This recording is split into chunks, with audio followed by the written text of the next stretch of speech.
I want to say something to you that nobody in your life has had the courage to say. The life you're living right now, the one that's comfortable, predictable, manageable, that life is eating you alive.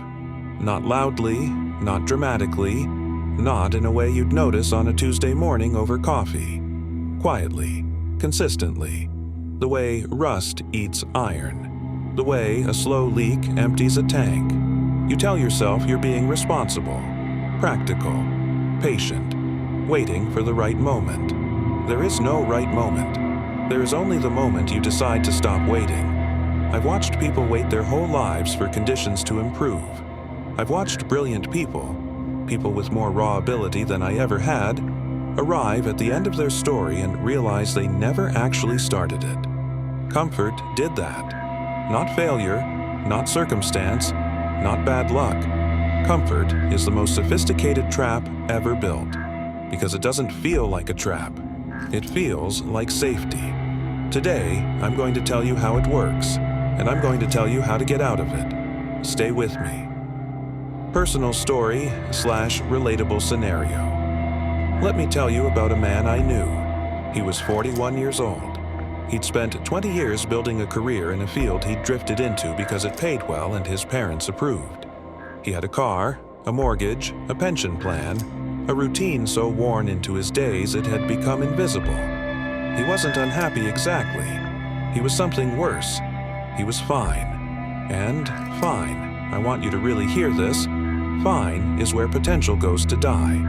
Because when things are fine, there is no pressure to grow, no friction to build strength against, no discomfort to force you into the version of yourself that is actually waiting on the other side of difficulty.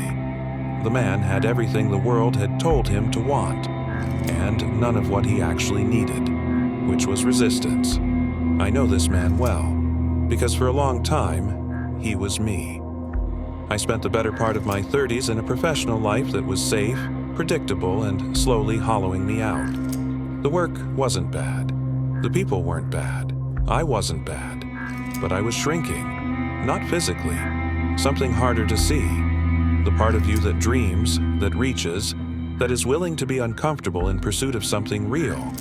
That part was going quiet. And the terrifying thing is, it happens so gradually you almost miss it.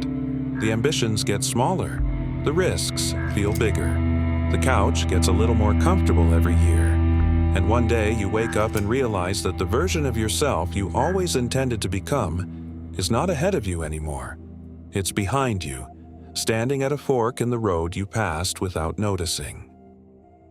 Deep psychological insight.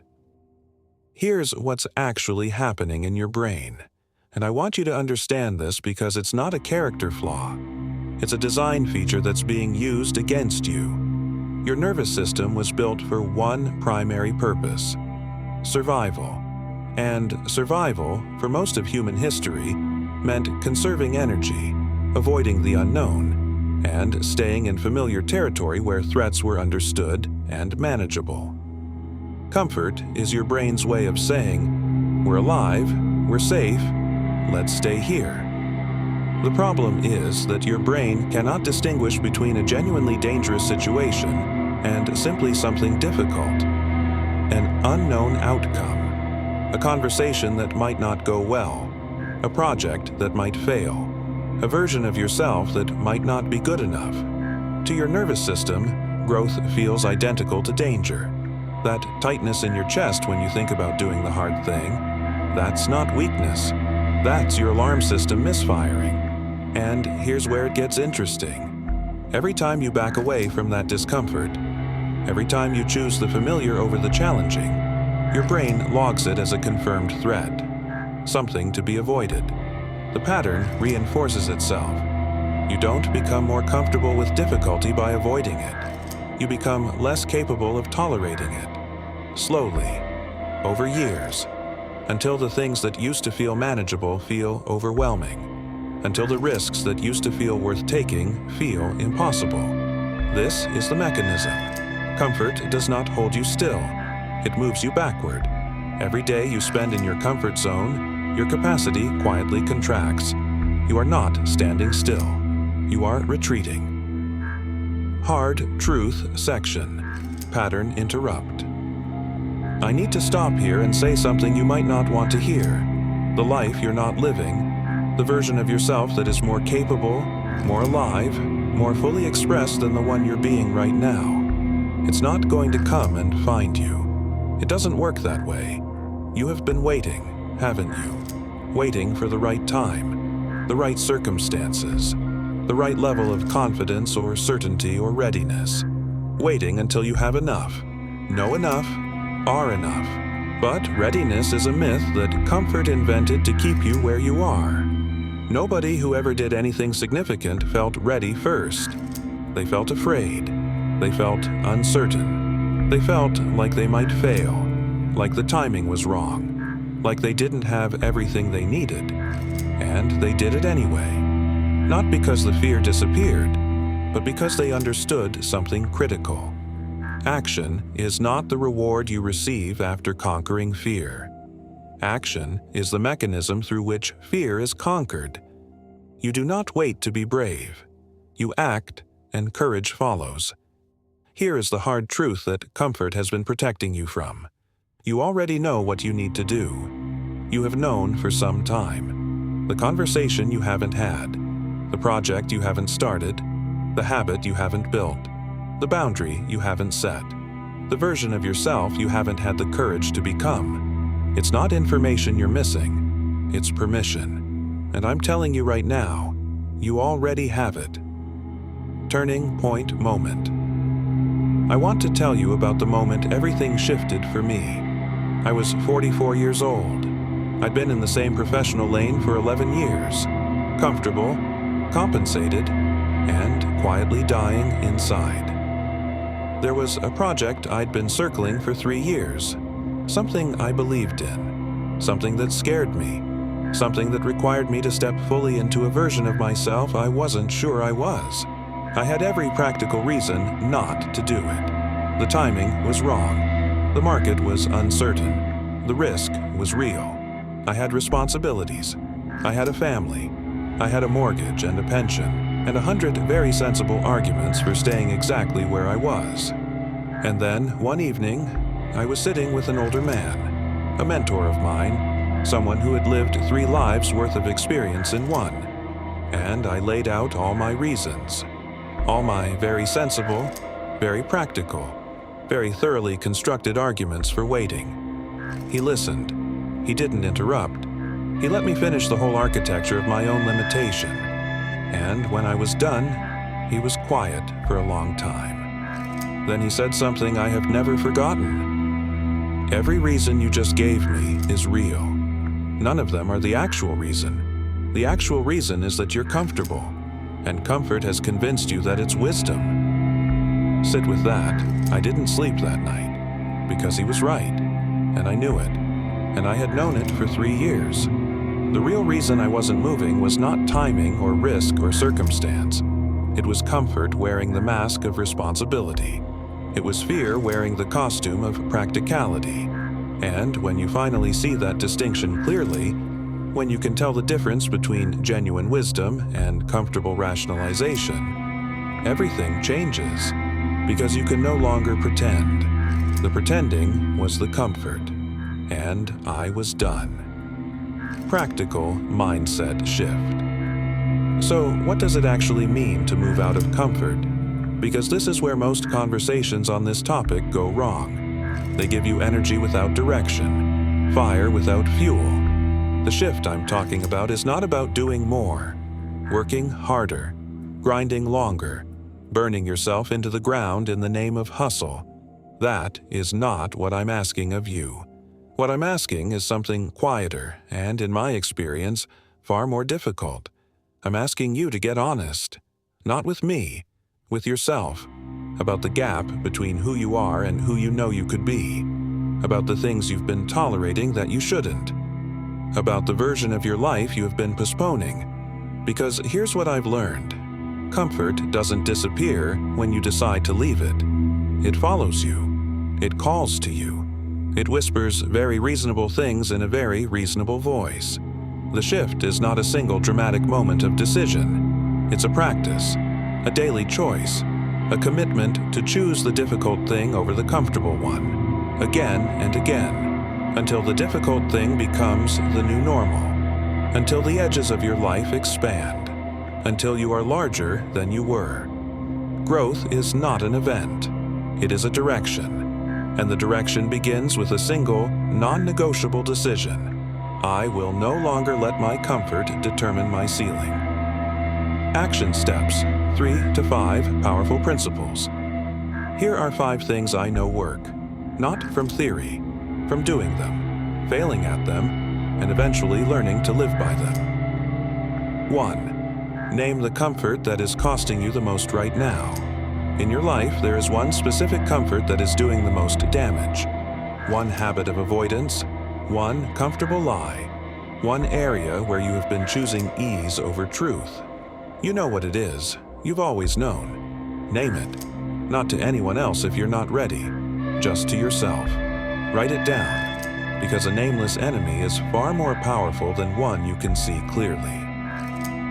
2. Do the uncomfortable thing first, every day.